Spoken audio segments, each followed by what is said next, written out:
Welcome to Off the Rails, brought to you by the Model Railway YouTube community group, MRYCG, connecting the Model Railway community together.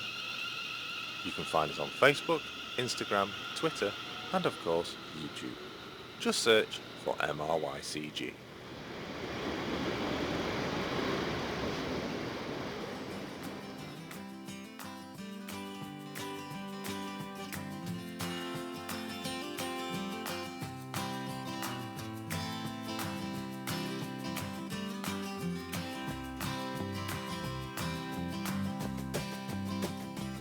Welcome to episode 4 of Off the Rails with MRYCG. August is here already, and this year has been a bit slow due to events being cancelled, but we at MRYCG are making the best of our time until we can get out and about to venues, exhibitions in a safe manner. We have recently launched our all-new website, which is easier to navigate, where you can find details of all kinds of model railway related information, such as live stream listings and the podcatchers where you can access this podcast. Make sure you add mrycg.com to your favourite bookmarks. We have updated our YouTube channel links, Facebook page listings, so why not pop over to our website and check out our members' links and see what projects they have got running. You can also visit our Facebook group where you'll find details of how to get in touch with us and feature on this podcast. Okay, so on with the show now. Let's start with our first interview with Brian and find out what he's been up to with his layout, Finnerton Central.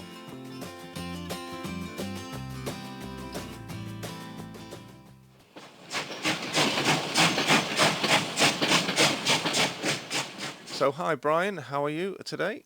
I'm fine, thank you very much. Like with everybody else, we've got a few questions for you. So on with the questions. First question, you currently are rebuilding your most recent layout, which was Finnerton Central. Now, can you tell us how long had that actual layout itself been under construction? The original layout was under construction for about 5 years.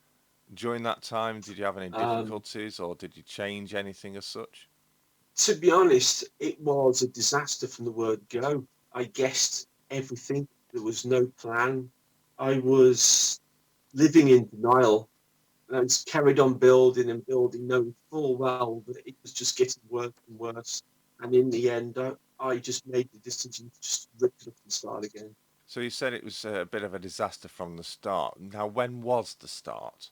The start was in 2015. So it's quite some time ago then. Yeah, it was quite some time ago. To begin with, the initial layout, which was the base area, was absolutely fine. I had really no issues at all with that until then I started running more locomotives, started finding more issues with things like points and stuff like that, mostly for the fact that I hadn't fit them properly. You will see in quite an awful lot of my videos that you will never ever see a train cross the points because the points were always set straight. If anything like an HST tried running over them, it would just come straight off. I treated it as a learning curve in the end, teaching myself different skills so that when I started building the next one, I would get better at it. Yes, and you say as you're building the next one is currently in the planning stages, I believe. Yes, well, that was lesson number one, really, planning. So yes, I am currently in the middle of planning this one. It's taking a little longer than I thought it would do, and I've already come across a few problems, which I'm glad that I've planned them, because if I hadn't done, and I would have just been doing the same as I did before. Now, going back to the actual layout, what was your favourite part of building that layout? I think it was the viaduct. Yeah, I really enjoyed building it, and it looked absolutely awesome at the end, which I think was why an awful lot of my videos were concentrated mostly in that area. So that was Finnerton Central, which also featured Finnerton Parkway, an extra station that you added to the layout. But going back a bit further to that, what actually got you in to the hobby, into model railways itself? Pretty much the same as everybody else, I would imagine. You get a Hornby train set for Christmas one year and it spiraled from there. I was already into Thomas the Tank Engine and I was the engine as well. But yeah, my parents bought me an Intercity 125 in exec livery, and it just carried on from there. So you mentioned that your parents bought you a HST as a child. What age would you put yourself as being at to then progress into the hobby from a train set? I would say 8 years old. I actually still got it now. And is it still run? Yes, it still runs, yeah. Fantastic. What are your thoughts at the moment on the younger generation coming into the hobby? Do you think that parents getting involved or parents that have been in the hobby themselves creating an interaction with the children buying a train set would be one of the big first steps to get younger generations involved? Yeah, absolutely. It doesn't work with everybody, and it is often nice to see young kids dotted around the exhibitions that we all go to. I do actually remember the first exhibition I ever went to, and that was Stafford. And I remember walking in there thinking, my God, I'm like way too young here.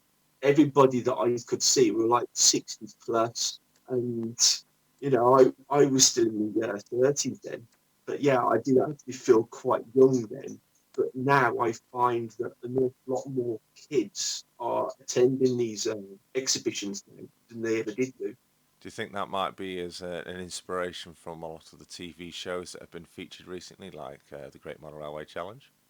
Yeah, I think it has. I've noticed a big boost in popularity, especially with the younger kids at exhibitions. So you've had Finnerton Central. You're currently planning the rebuild of Finnerton Central. I am. Prior to that, did you actually have any other layouts? I did have one as a child. It was a small little 6x4 baseboard that I just planted a bit of track on and watched the train go around. There was nothing special really. Finnerton Central is dismantled now and in Yeah. preparations to rebuild. Was that based on a fictional location or on a real location? Completely fictional. It was totally what come out of my head. What was your most favourite part of building that layout? You've already mentioned the viaduct, but actually building the layout, what was your favourite part of it? I would say it was actually Finnerton Central itself, the car park area, along with the row of houses that were adjacent to it. It was probably one of the last parts of the build that I built before I took it apart. I was quite impressed with how I built that. And what do you love doing the most in a layout build? Good one. It's just a way of chilling out and relaxing. Although occasionally you do get your hat off with it when things don't go quite according to plan. Yeah, 9 times out of 10, it's quite a chilled and relaxed thing to do. Have you ever considered building an exhibition layout? I have actually. When I dismantled Finnerton Central, I was strongly considering actually rebuilding it as an exhibition layout, or as in just an end to end. So, sort of opening up the oval into one full straight.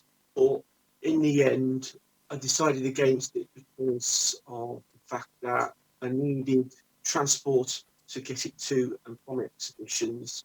Couldn't really quite afford the insurance for it. So in the end, I decided against it and decided I was going to build this bigger layout. So, with Finnerton Central now gone, you're planning on building the new layout. Will it be the same size? Will it be the same kind of design? Or have you got any other plans on that? It's going to be roughly around 12 foot by 26 foot, which is the sort of centre area of my attic. It can go wider if I wanted it to, but I might just stick with the 12 foot for now, I think. It's basically going to be the same. Finnerton Central is going to get the extra line that I wanted, and it's also going to be longer. But when people look at it, they will recognise it as Finnerton Central still, as well as Finnerton Parkway, and also the addition of the new station, Finhampton. So, you are basically transferring the original layout into the plans of the new layout. keeping it its same name, and obviously same with the parkway as well. You mentioned that it will be recognisable from the original build. Does that mean you're going to be designing the station and the surrounding area to replicate what you previously built? Yeah, you will still see the viaduct, although that might possibly end up being a bit longer. You will definitely see the original Finton Parkway. That will have an extra platform because it only ever had one. But I'm hoping that once it's all gone back in again, people will recognise them as they were before. So definite improvements to come with advanced planning in place to make things work much more better than you previously planned. Yes, I've learned quite an awful lot in building this layout. I've made quite a fair few mistakes. The wiring for a start was absolute mess. So I've learned from that as well. The layout was a mixture of nickel silver and steel track, which was causing a lot of connection issues. All the steel track has all been thrown away and I've been replacing it all with the nickel silver. You've had Finnerton Central. You're now moving on with Finnerton Central Phase 2, or Part 2, as we'd say. But during that, all this time throughout the hobby, what would you say has been your most proudest moment or achievement so far? Now, that relates to not just the layout, it relates to your entire period throughout the hobby. I suppose my to date most memorable moment would be actually seeing the Flying Scotsman back in the early 90s. That was a surprise day out, that was. And to this day, I still remember it as if it was yesterday. And where did you see that? It was at the Severn Valley Railway. Lovely place, very recommended. Yeah, it is. Now, earlier on, you mentioned that your parents bought you the HST. What would you say your favourite Loco is that you own today? Oh dear. Um, I've got to say this because otherwise my mum would kill me if she ever heard this. But it's got to be the Flying Scotsman. Absolute classic, iconic legend of the British Railways, and like you say, you had the great honour of seeing it. Now, we'll just go with the same question there. What is your favourite rolling stock that you currently own also today? Rolling stock's got to be my Pullman coaches. I really do like them. I am trying to collect every single different name that's printed on the side of them. Yeah, definitely the Pullman coaches. Overall, what era would you state that Finnerton Central actually covers? You mentioned you've got Flying Scotsman. I know you've got your HST that you had as a child, but overall, does the layout feature on a particular era?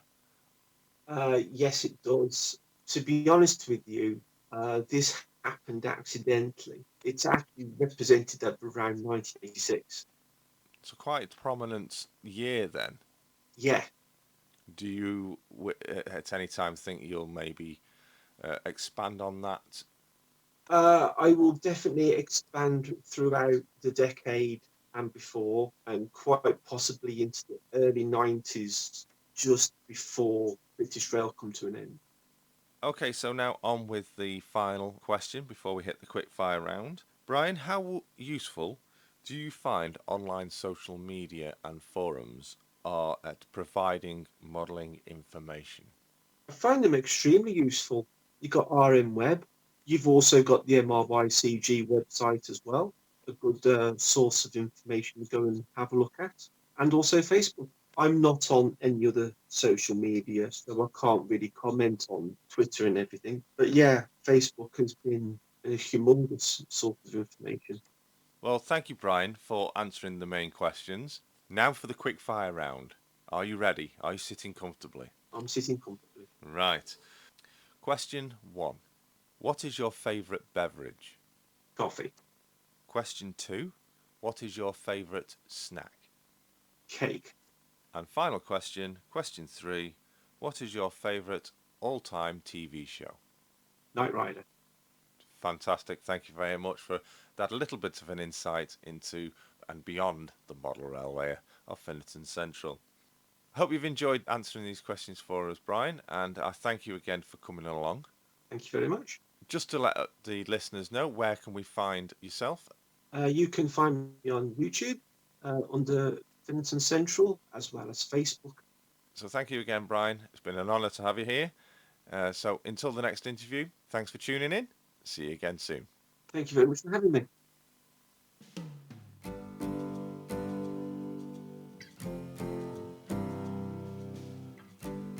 Are you stuck for gift ideas? Maybe you're looking for something with a more personal touch. Jumble Lane Printing are a specialist service that supplies a wide range of personalised items tailored to suit your requirements at a competitive price. We will print your chosen design on t-shirts, canvas pictures, mugs, keyrings and clocks. In fact, there's so many ideas to choose from, you'll be spoiled for choice. For people with an interest in model railways, we also print banners, totems and bespoke back scenes. Please come and visit our Facebook page and see what we can do for you.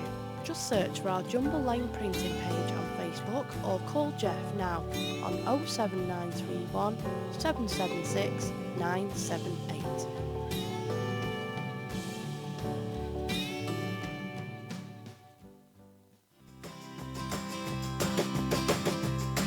Hello, this is Owen from Owen's Model Railways, and you are listening to Off the Rails with MRYCG. Hello and welcome to this latest interview here with Off the Rails podcast from MRYCG. Today I've got a bit of a special guest for me. We've got Stuart from Valleybrook too. Welcome, Stuart. Well, hello. So it's time for Stuart to answer the elusive questions that everybody else has been subjected to. And also at the very end, we're going to be getting that little tiny extra little insight into Stuart, the man behind the modelling. Some modelling. Yeah, you could say that. With those quick fire questions. So let's get straight into these questions with question 1. How long has Valleybrook 2 been under construction? Valleybrook 2 has been, hasn't really been in construction. It's been in a new property about 2 years now. So, it wasn't really moving for the first 6 months. So I'd say about a year and a half this new one. And it progressed quite a lot within a week with obviously your help and your motivation. Basically just turned up a door with a bit of tools and went, right, get this done. So Valleybrook 2 has been going for about a year and a half now. Now, we mentioned Valleybrook 2. Yeah. There was a Valleybrook. Yes, there was a Valleybrook 1, which started a while back before. So I reckon I've been doing that for about 2 or 3 years. That was the biggest one. I went big because Valleybrook 1 was 10 foot by 11 foot, but now Valleybrook 2 is 5 foot by 9 foot. Just a little bit Just smaller. a little bit smaller. It's gone on a bit of a diet. Both layouts have been modelling about 3 or 4 years, really. So, well, it's interesting you should say that, because one of the questions that are going to come up actually was, have you built any previous layouts? So, yeah. But actually, no.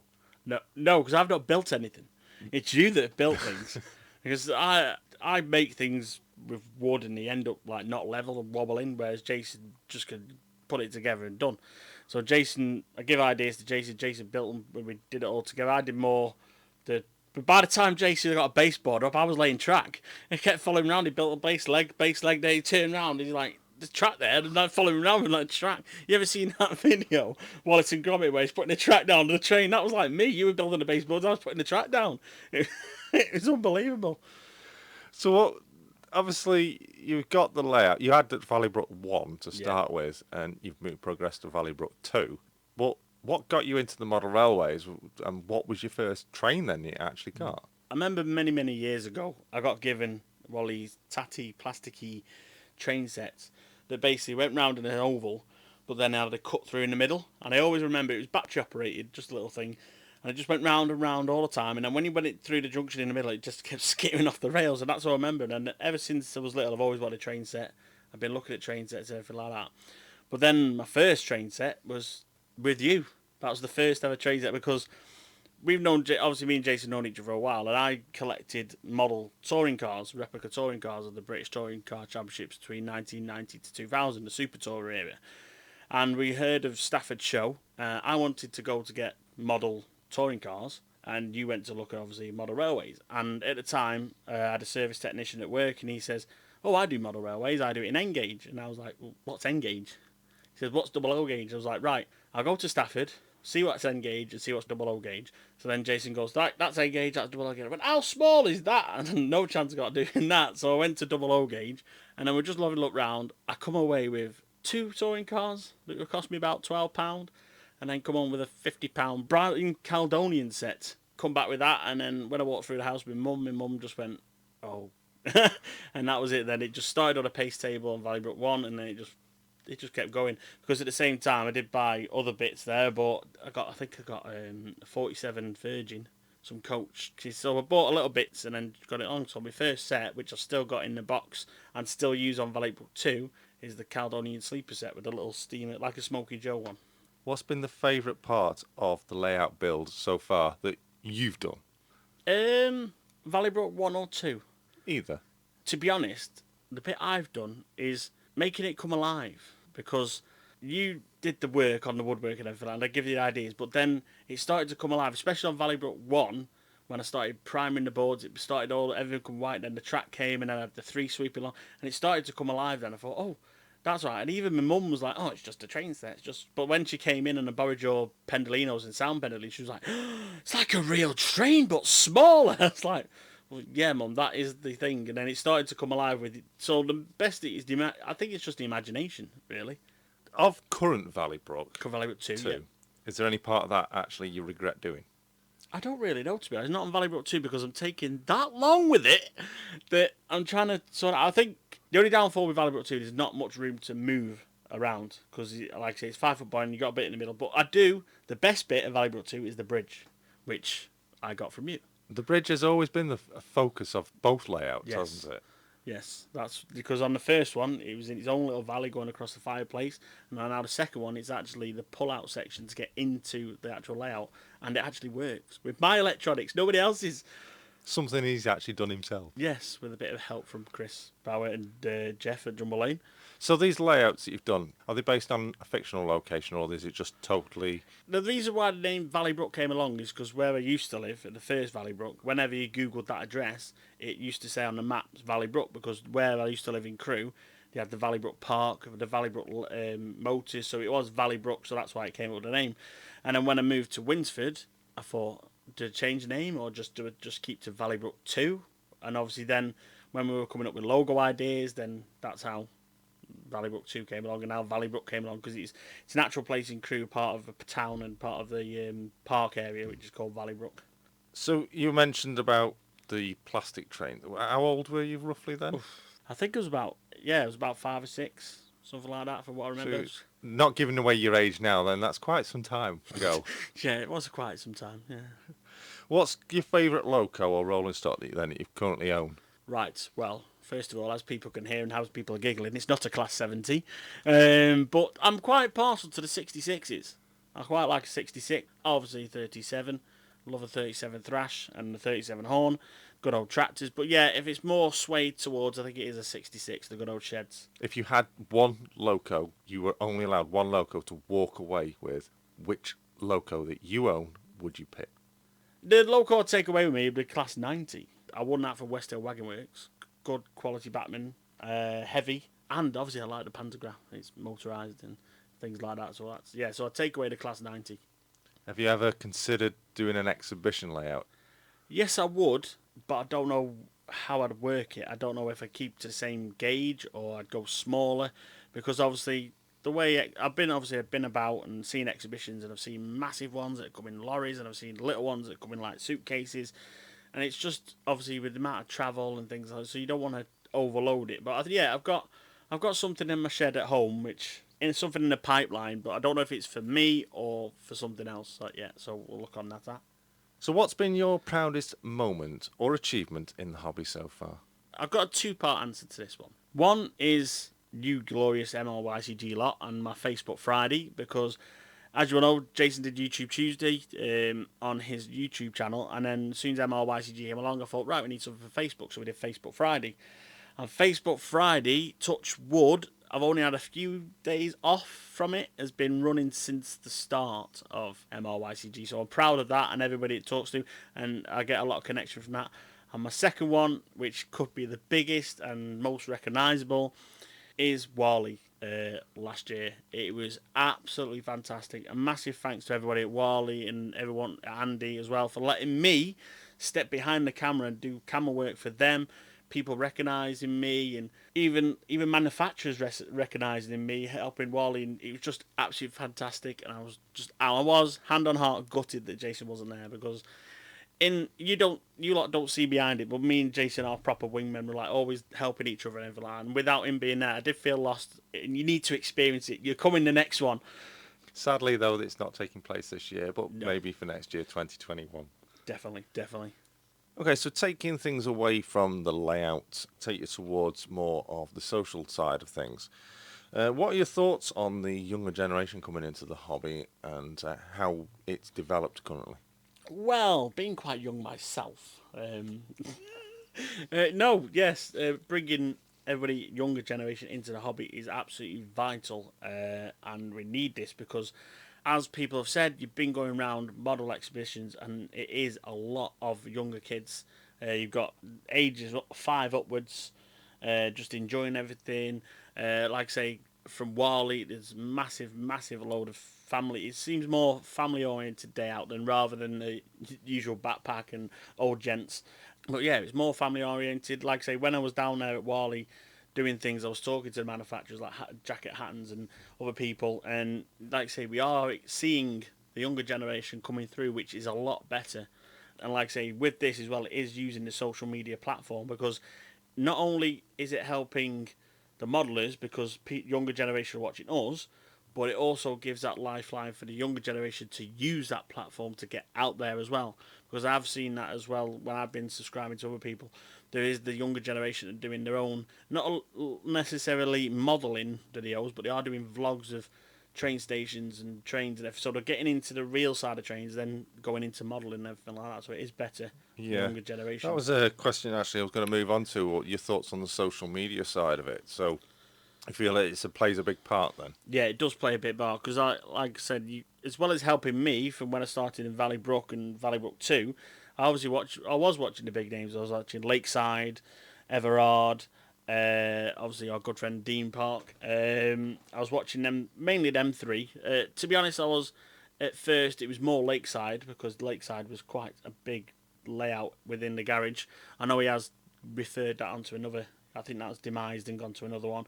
Obviously as well, Everard, he had the MDF issue, which I was watching the main video I was watching was his massive TMD and long shed he was making out of, I think it was brass rodding he was making it. And then unfortunately he had to take it down and restart.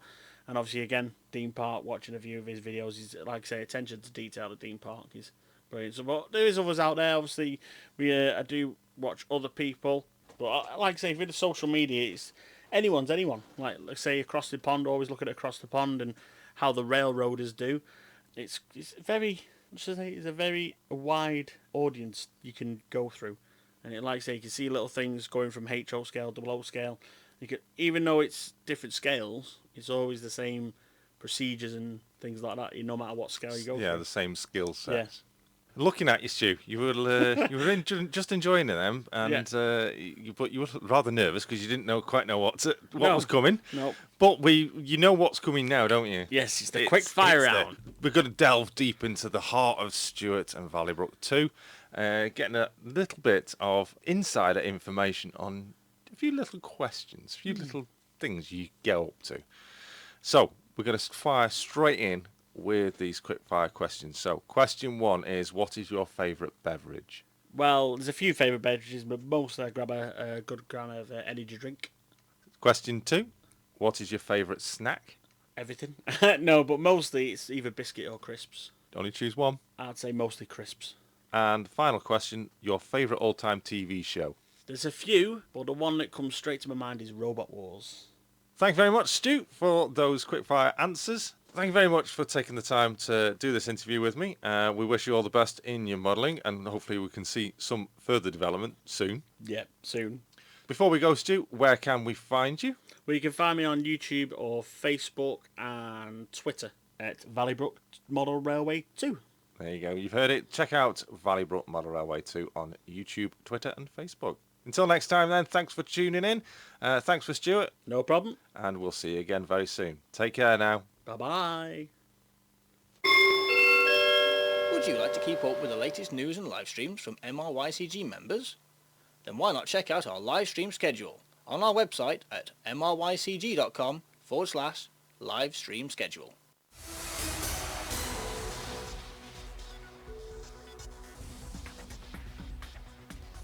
And now for your MRYCG news briefing for August 2020.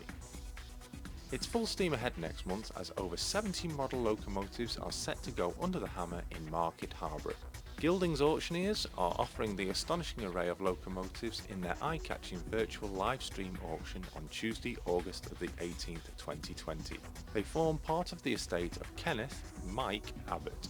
Kenneth Abbott, known as Mike to his friends, was a leading member of Leicestershire Model Railway Group. He exhibited and ran his locomotives all over the UK.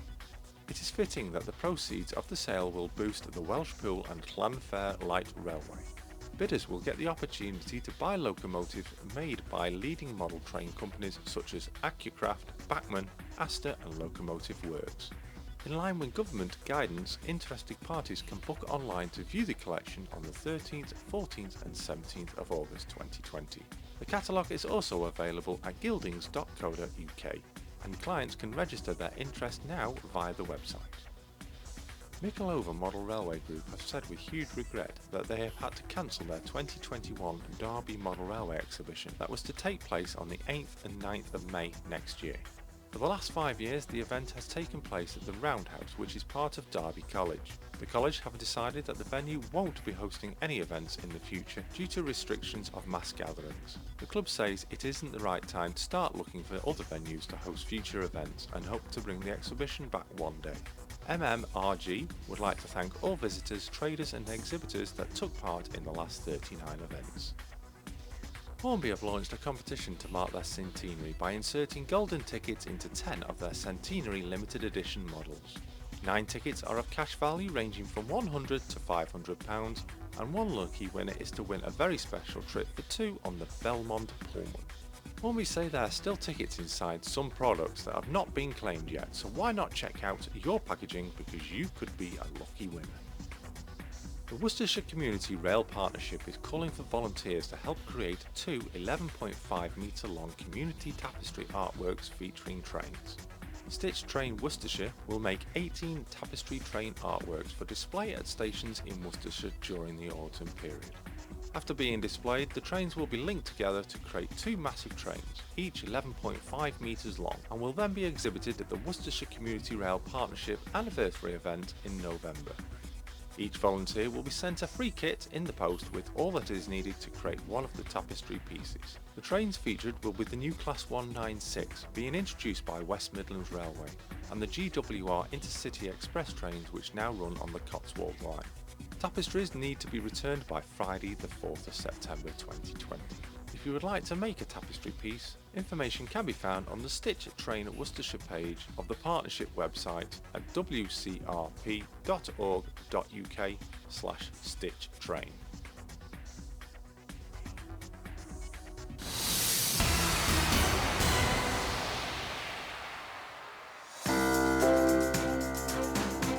Are you a modeller or are interested in the British diesel and electric era? Then why not check out DEMU, which stands for Diesel and Electric Modellers United. This independent society was formed in 1984, catering for all modellers of the railways of mainland Britain in the diesel and electric era, regardless of scale, gauge, affiliations or modelling abilities. As a member, you will be able to access subjects of interest not normally seen in the modelling press and some fantastic member forums. You will find details on groups that hold meetings throughout Britain, and you'll get reduced rates to the annual showcase exhibition where the very best of diesel and electric modelling may be seen. Check out the DEMU website for more information and make sure you join today to get the most up-to-date information on events and exhibitions, but most of all, be part of a friendly group of people who love to share information and pass on expert advice. So what are you waiting for? Head over to demu.org.uk and get in touch. Hello and welcome to this next interview. Today we are joined by Tim Wells of Family Model Railway. So hello and welcome, Tim. Hi Jason, and thank you for having me. Okay, so you're here, you've got some questions to answer. We're going to get in very quickly now and get a little bit of an insight into what FMR Station House Family Model Railway is all about. And obviously yourself, Tim. Okay, so the first question for you, Tim. At what age did you first get involved in model railways and what actually inspired you? Okay, now I was late to the model railway community. I would actually generally say in the last 7 months, being September 2019, that I seriously got into the railway. But 9 years ago, before my son was born, I came across an Intercity 125 in the mother-in-law's loft 9 years ago, and I just sort of like questioned whose was it and can I have a play with it, please? And it kind of like got the interest going slowly. So our second bedroom went to start to be a model railway, but then we found out Rosie was pregnant with Eli, and it kind of like got turned into a second bedroom. We tried again when Eli was about 2, and that's when we brought a lot of the Thomas the Tank Engine Hornby, and Eli was then diagnosed with autism, and he was very destructive. So they kind of went back in the box and stayed in the cupboard until 2019 September, when Rosie took us all to a model railway small show here on the Isle of Wight, and obviously me and Eli decided to get the trains back out, and then bang. Now you say Eli, you say Rosie, and there's also Millie. This is why you're known as Yes. Family Model Railway, because you're all into the hobby. That's correct, yes. So you all get involved in the hobby, in the model railways, one way or another. Do any particular members of the 4 of you do particular parts of model railway? Now, yes, Eli is known as our train driver. He absolutely loves all the trains, and he will spend all day playing trains. Rosie is the bank. She likes to buy the trains, and she will buy most of the locomotives, and usually because she enjoys the colour. Myself, I'm a scenic type of person, and I love my scratch building and modelling. And Millie, she just gets excited and watches the trains. Yeah, Millie does the super. She's the youngest. She's 6 years old. It's great to see that the whole family are getting involved, and that's your main focus of Family Model Railway. Well, that's what we're coming across as, is that there are a lot of people, and I completely agree with it, because I even have, within Family Model Railway, my own small room where I run my N-gauge trains, and a lot more to do with the modelling. Now, the kids don't come in here, the wife doesn't come in here, and that's where I can have my own small attic, loft, whatever. But in the house itself, we've got 2 00 gauge layouts and an O gauge layout in the garden where we all are involved. And we'll just want to try and show that, there are families out there with kids that still enjoy the hobby, and it's not necessarily a dying hobby as a lot of people try to make out it is. Quite interesting you should say that, because that's brought me onto a question which I was going to ask a bit later on, but I'm going to ask it now. And that's, what are your thoughts on bringing the younger generation into the hobby? I think it's absolutely fantastic. The younger generation should be brought in. And I don't necessarily mean a young generation as in a child of under the age of 13, but also younger generations with 16 to 25, and I even class myself, around the 30s area as well. It's great to see them age groups actually involved and doing the model railway. So out of those layouts, what would you say is your favourite one of them all, and what gauge is that particular one?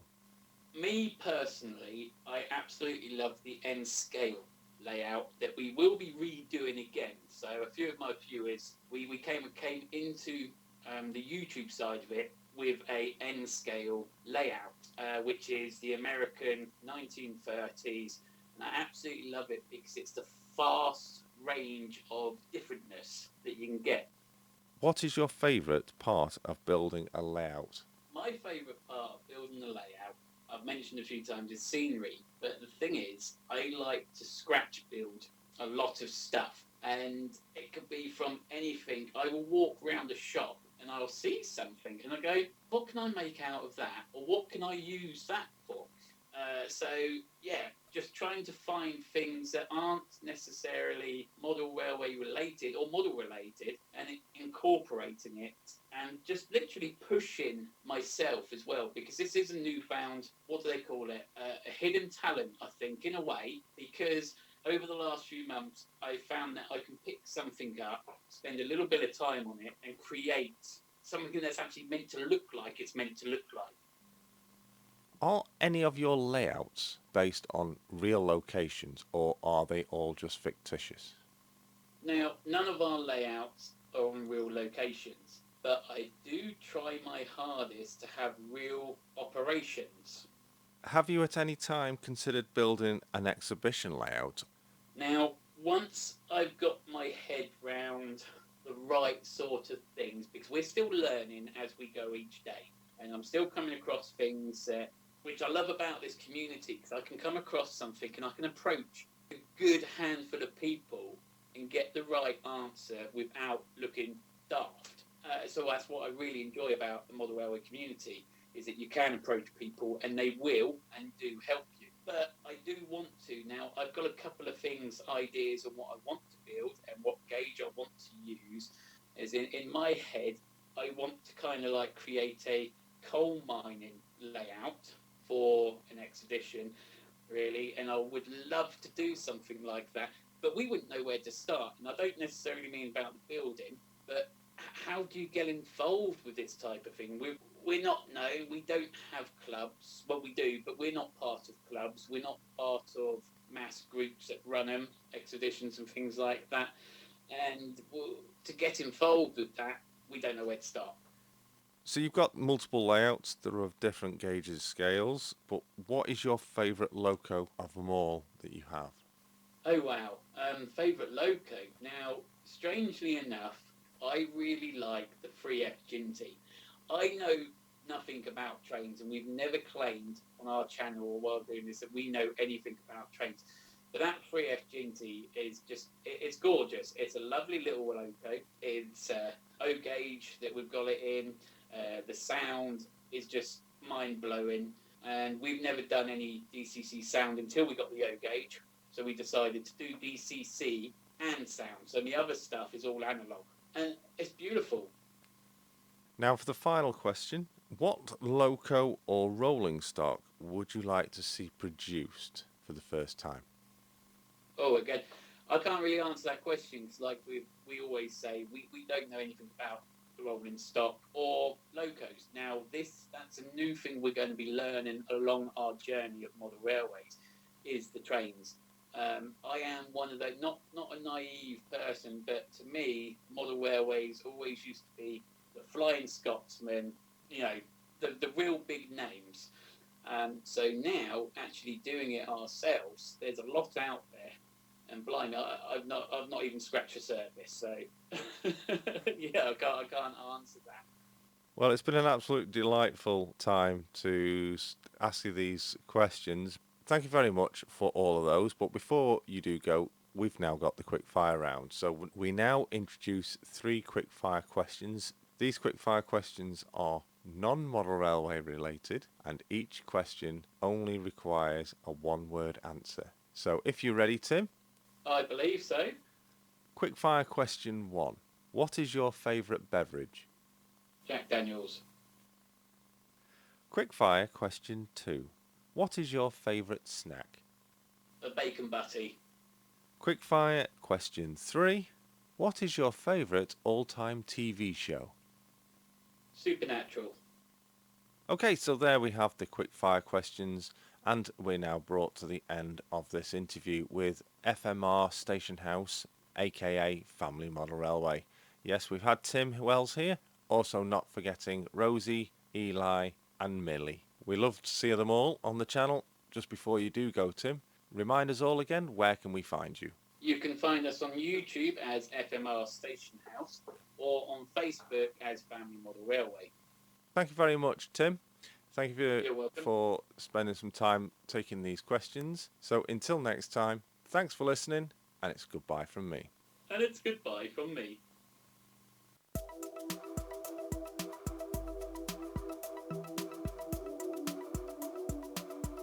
Welcome to the monthly live stream listings.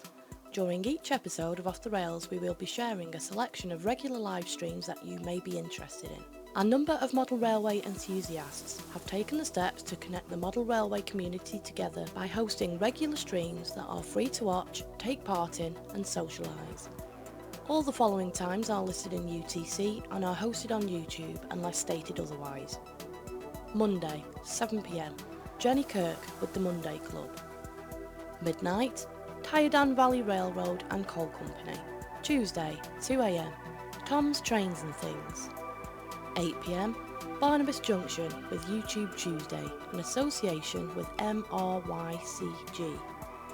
On Track Tuesday will be hosted at midnight, Indian Head Valley Railroad on the first week of the month. Redbird Tony 2010 on the second week of the month.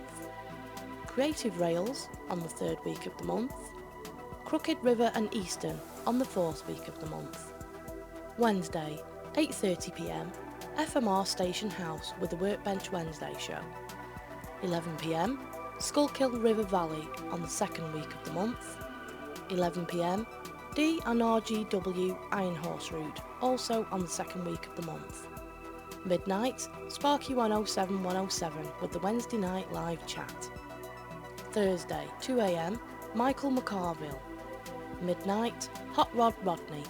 Friday, 6 PM, Anfield Road, Layout in the Loft. 8 PM, MRYCG with Facebook Friday, a model railway live chat show hosted in their official group on Facebook. Saturday, 1 AM, BNSF 6951. 3 PM, Back on Track. 8 PM, The Rosemary Line with the Model Railway Community Show. 8:30 PM, The Mass Debaters, a model railway chat channel on the first Saturday of every month. This show may contain sensitive topics and language. It is strictly advised to be for over 18s. 9 PM, West Hill Wagon Works. Sunday, 9 PM, Oak Hill Model Railway. 9 PM, Owens Model Railway with Streaming Sunday. All times may be subject to change at the presenter's decision. For the latest and up-to-date show information, or if you would like your live stream listed, then please visit mrycg.com/livestream schedule.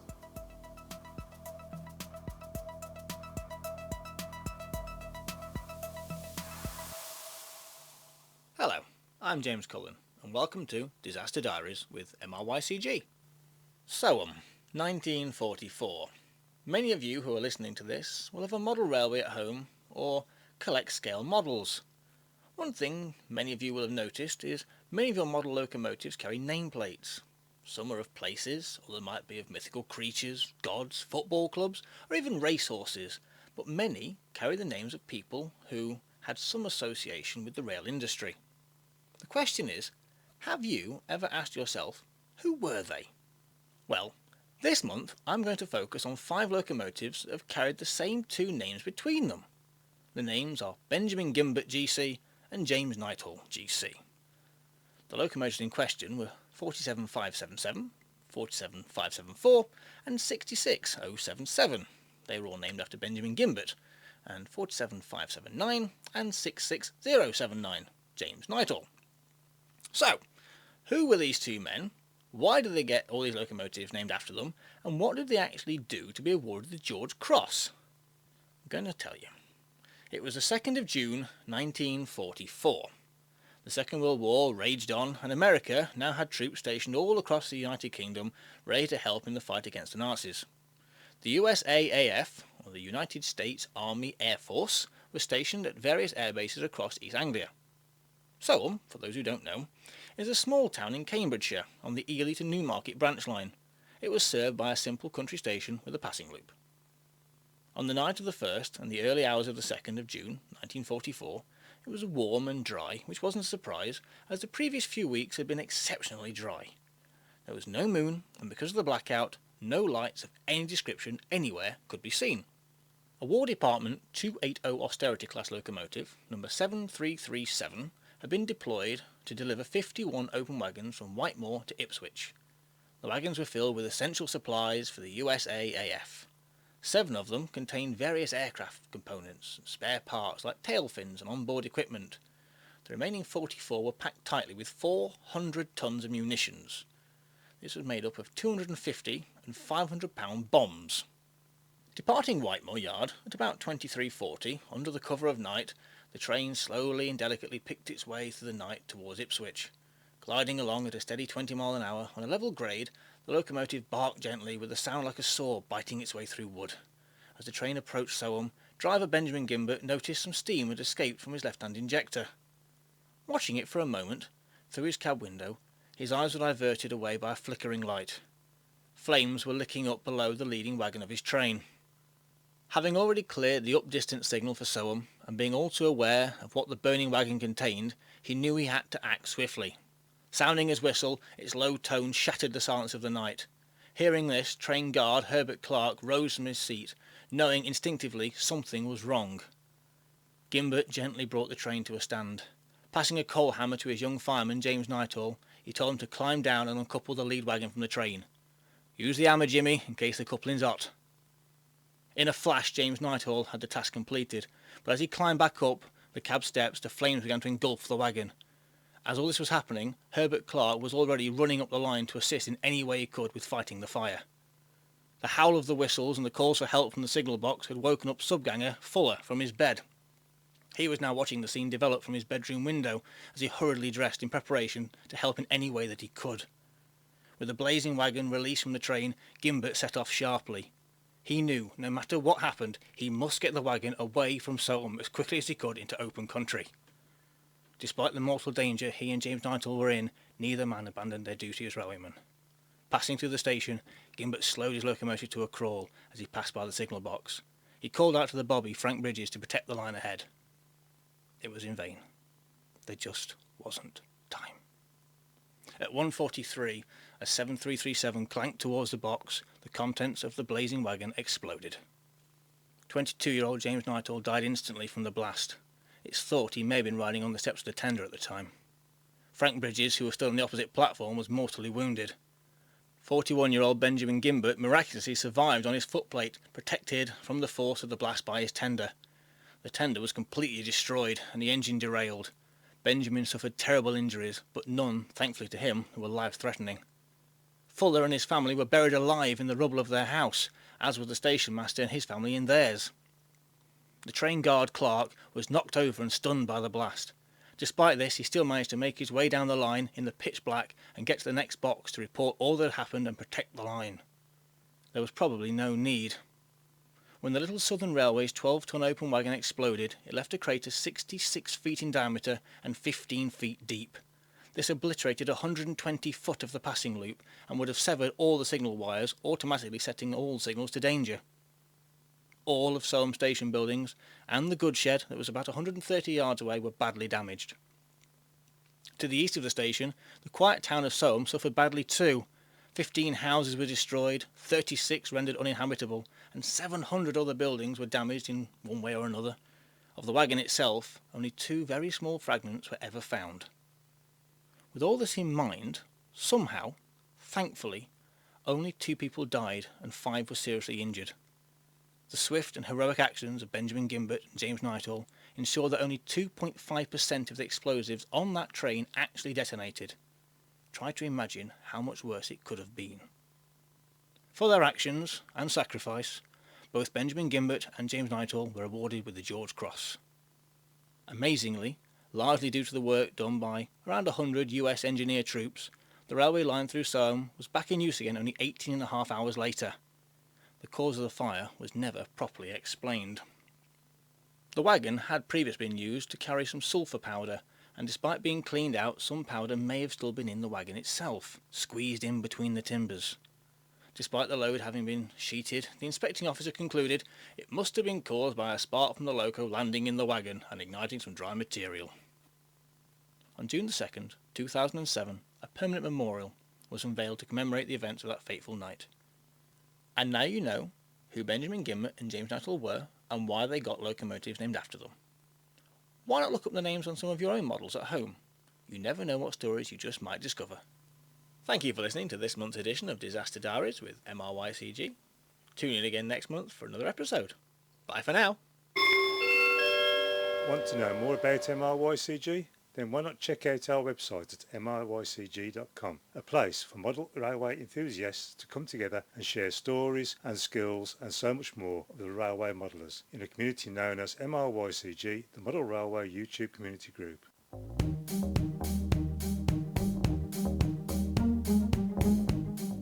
Well, it's time for that exciting part of the show where we tell you about upcoming competitions that are going to be held throughout August.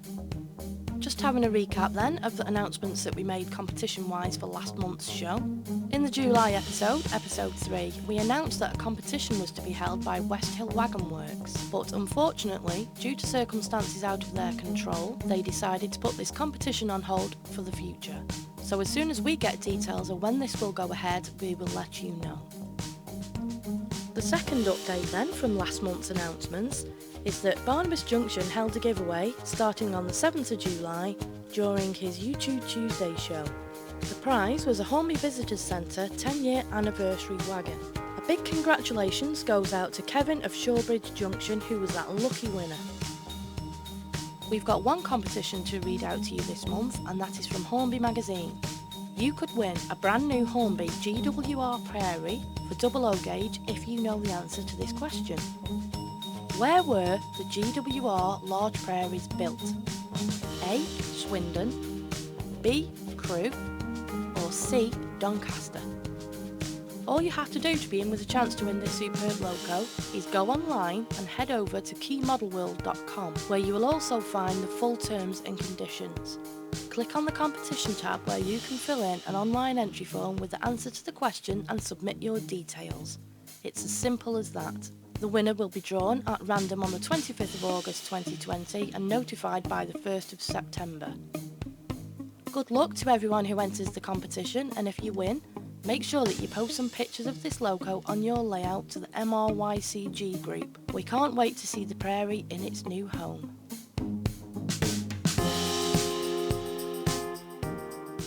We do hope you enjoyed this episode of Off the Rails with MRYCG. It's now time to say goodbye until next time. If you would like the chance to feature in future episodes or send us some feedback, then please send us an email to contactus@mrycg.com. Finally, I'd like to say many thanks to all of you who have listened in and those who have helped to make this podcast possible. So until next time, stay safe, stay well, and keep on modelling. Stuart here from Valleybrook Model Railway 2. Thank you all for listening to this monthly show by us all here at MRYCG. Catch you next time.